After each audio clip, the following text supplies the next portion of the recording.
तो मैंने जैसे आप लोग को बताया था, इंटरव्यू का मतलब क्या होता है कि किसी भी इंसान के अंदर झांक कर देखना, that how much he is efficient for any particular role, और उसकी मेंटालिटी क्या है, वो कैसे सोच रहा है ना। जिससे क्या हो कि एक कंपनी को एक ऑनेस्ट एंड बोलते हैं ना कि डिवोटेड पर्सन मिल पाए, जिससे कंपनी या फिर किसी भी ऑर्गेनाइजेशन या फिर किसी भी हॉस्पिटल को किसी भी तरीके का क्या ना हो, नुकसान ना हो, समझ लो। तो इसको बोलते हैं इंटरव्यू। इंटरव्यू एक शॉर्टकट प्रोसेस नहीं, ये बहुत ही लॉन्ग टर्म या फिर लेंदी प्रोसेस भी बोल सकते हैं, क्योंकि ये बहुत टाइम कंज्यूमिंग होता है। क्योंकि एक ह्यूमन बीइंग दूसरे ह्यूमन बीइंग को क्या कर रहा है, ट्राई कर रहा है उसके मन की स्थिति को समझने की, है ना। उसके क्या रोल्स हैं, उसके क्या बोलते हैं ना मिशन है, उसके क्या मोटिव्स है, ये सारी चीज़ों को हम लोग जब तक समझेंगे नहीं, क्योंकि इस प्रेजेंट टाइम में क्या होता है, गिव एंड टेक रिलेशन होता है ना। तो एक जो ऑर्गेनाइजेशन है या फिर जो भी हॉस्पिटल है, वो अगर किसी भी कंपनी को, है ना, पैसे, किसी भी एम्प्लॉय को अगर पैसे दे रही है, तो वो उससे क्या लेगी, उसकी सर्विस लेगी, है ना। एंड वाइस वर्सा, अगर कोई एम्प्लॉय किसी भी कंपनी से या फिर किसी भी हॉस्पिटल से क्या कर रहा है, पैसे ले रहा है, तो उसके बदले वो क्या करेगा, अपना बेस्ट, अपना सर्विस देगा, है ना। तो हम लोग को ये समझना है कि इंटरव्यू ह्यूमन रिसोर्स मैनेजमेंट में क्या होता है, क्योंकि हम लोग ह्यूमन रिसोर्स मैनेजमेंट पढ़ रहे हैं, तो हमें ये पता होना चाहिए कि ह्यूमन रिसोर्स मैनेजमेंट के अंदर इंटरव्यू क्या होता है, कितने तरीके के इंटरव्यू होते हैं, उसको हम लोग कम्युनिकेशन बेस्ड पे भी पढ़ेंगे और अदर बेस्ड पे भी पढ़ेंगे, है ना। एक एक करके हम लोग पढ़ेंगे, और डिफरेंट डिफरेंट सिचुएशन में हम लोग ये समझने की कोशिश करेंगे कि इंटरव्यू कैसे कराई जाती है, कि एम्प्लॉय की इंटरव्यू कैसे होती है ना, एक रिटायर्ड पर्सन की इंटरव्यू क्या होती है ना, एंड ऑल दैट, या। So, interview in human resource management. The interview is the heart of the employment process. Interviewing is considered to be the most useful selection method. ये मैंने पिछले next class में आप लोग को डिस्कस करके बता दिया था, है ना। अब कुछ पर्पस बताए गए हैं कि इंटरव्यू के लिए, there are 3 purposes that may be served: obtaining information, giving information and motivation. अब एक इंटरव्यू में क्या होता है कि हम लोग क्या करने की कोशिश करते हैं कि एक पार्टिकुलर पर्सन, जो भी एप्लीकेंट है, जो भी जिसने भी उस पार्टिकुलर प्रोसेस बोलते हैं ना पोजीशन के लिए अप्लाई कर रखा है, उससे हम लोग ये इन्फॉर्मेशन लेने की कोशिश करते हैं कि उसको कितना एक्सपीरियंस है ना, इससे पहले उसने कहाँ पे जॉब कर रखा है, उसके पास क्या क्या क्वालिफिकेशंस है, ठीक है, उसकी क्या फैमिली बैकग्राउंड है,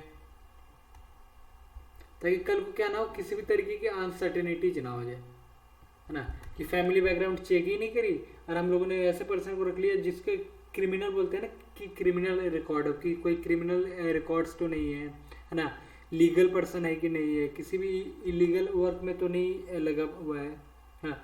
तो ये सारे हम लोग बोलते हैं ना, ये सारे इन्फॉर्मेशन हम लोग क्या करते हैं, ऑब्टेन करते हैं। तो इसको मैं एक एक करके बता देता हूँ। Role of interview, roles of interview, तो 3 सेक्शन में करेंगे, है ना। obtain information, provide information and motivation. obtaining information से क्या समझ में आ रहा है? obtaining information का मतलब होता है to extract useful knowledge, whereabouts of the applicant, है ना। तो एक obtaining information के अंदर एक तो हम लोगों ने इसके कंसेप्ट समझ लिया। नेक्स्ट इसके एलिमेंट्स क्या क्या हो सकते, what could be it's elements. So elements might include, है ना। सबसे पहला तो मैंने बताया था आप लोगों को, क्या बताया कि वेयर अबाउट्स। वेयर अबाउट्स का मतलब क्या हो गया कि उसकी फैमिली बैकग्राउंड, ठीक है। फिर उसके एजुकेशन लेवल या फिर क्वालिफिकेशन, एजुकेशन क्वालिफिकेशन,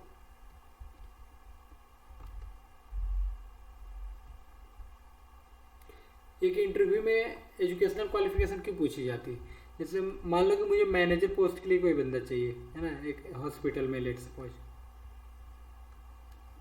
है ना।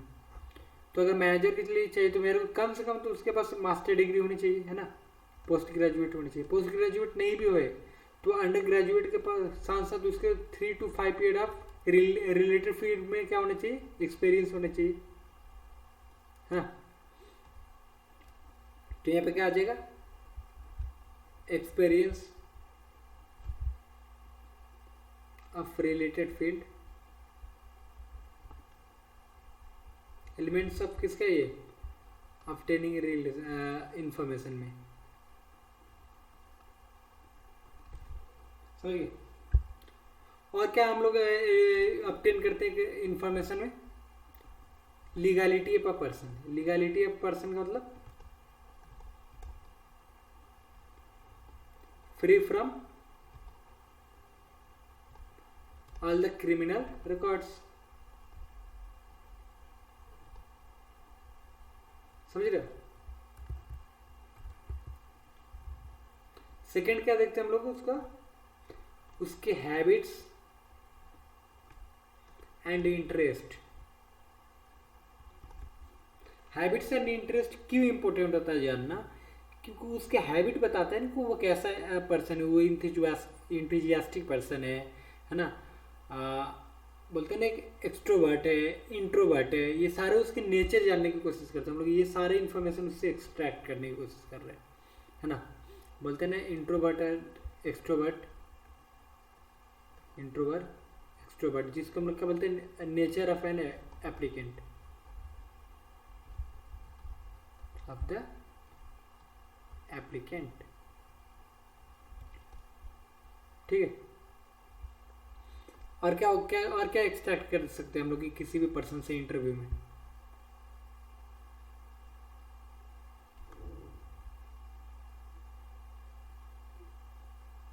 कुछ कोई आइडिया आप लोगों को।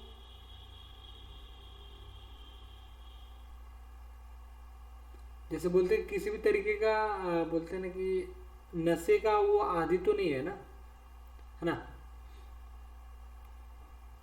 तो फ्री फ्रॉम नारकोटिक्स, नारकोटिक्स के अंदर सारे अगर ड्रग्स, अल्कोहल, है ना, अल्कोहल एंड ऑल दैट। तो ऑलमोस्ट यही सारी चीज़ें होती है जो कि हम लोग एक इंटरव्यू या फिर एक एप्लीकेंट से क्या करने की कोशिश करते हैं, ऑब्टेन करने की कोशिश करते हैं। एक और आ जाता है कि एक्सपेक्टेड सैलरी, एक्सपेक्टेड और प्रीवियस भी, पिछले सैलरी भी हम लोग पता करने की कोशिश करते हैं। पिछले अपने जो भी जॉब में वो कर रहा था बंदा, अगर कर रहा था, फ्रेशर अगर नहीं है तो कितने उसकी एक्सपेक्टेड सैलरी है, अगर फ्रेशर है, अगर ऑलरेडी जॉब कर रहा था तो कितने पर जॉब कर रहा था, तो उसके हिसाब से हम लोग क्या करते हैं, उसके सैलरी को भी सेट करते हैं, ठीक है। सेकेंड आ जाएगा हमारा प्रोवाइडिंग और giving information.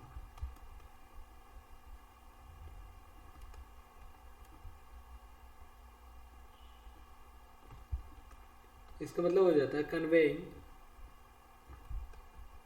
important features of the company to the applicant for better understanding and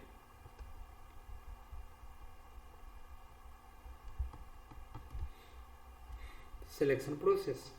अब एक बंदे को हम लोग अपने कंपनी का इन्फॉर्मेशन देके हम लोग कैसे डिसाइड कर पाएंगे कि कंपनी के लिए लायक है कि नहीं लायक है। तो हम लोग जब भी अपने बंदे से या फिर कोई भी एप्लीकेंट से क्या करते हैं, अपने कंपनी का न्यूज व्यूज जो भी अपना ऑब्जेक्टिव रखते हैं ना, तो उसके जो भी एक्सप्रेशंस होते हैं ना, वे ऑफ आई कंटैक्ट, उसके बॉडी पोस्चर, उसके एटिकेट्स एंड कॉटेसी, उससे हम लोग को समझ में आ जाता है ये बंदा इंथुजियास्टिक है, इसको हमारे कंपनी के हिस्ट्री के प्रति इंटरेस्ट आ रहा है कि नहीं आ रहा है, ये इस कंपनी में काम करना चाह रहा है कि नहीं करना चाह रहा है। तो उसके लिए हम लोग को उसके क्या करना होता है, body postures and gestures and all that. तो हम लोग इंटरव्यू में ये भी पढ़ेंगे, इंटरव्यू प्रोसेस में, कि क्या क्या करना होता है ना। तो पहले तो अभी ये पढ़ते हैं कि क्या क्या हम लोग अभी इन्फॉर्मेशन में क्या क्या हम लोग गिविंग करते हैं, क्या क्या एलिमेंट्स आ जाएंगे, एलिमेंट्स ऑफ गिविंग इंफॉर्मेशन।